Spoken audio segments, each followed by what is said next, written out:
nandyan pala kayo, Dolor.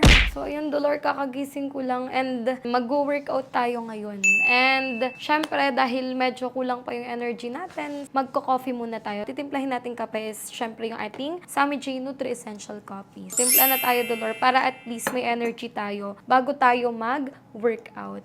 Alam niyo naman, syempre, mahalaga talaga na pag mag-workout tayo, kailangan talaga may energy tayo para at least hindi tayo mapagod agad sa workout na gagawin natin. So, maganda to, Dolor, kasi si coffee natin is meron na siyang guarana extract. Talagang mabuboost niya yung energy natin. At the same time, may L-theanine na siya. So, yung L-theanine na yun, para makapag-focus naman tayo. So, syempre, kung may energy ka nga, lutang ka naman. Wala din. Kaya perfect to, Dolor. Ayan, dahil meron na siyang L-theanine na makakapag-focus tayo sa gagawin nating workout na din. Ang maganda rin dito, Dolor, sa ating coffee, meron na siyang organic psyllium husk. So, rich in fiber na rin siya. So, napakasarap and napakabango din natin, Dolores. Cheers! Yummy! Napakabango at napakasarap. So, samahan niyo ako, Dolor. Mag-workout tayo mamaya. So, ubusin ko lang tong kape natin, then tara na agad sa pag-workout.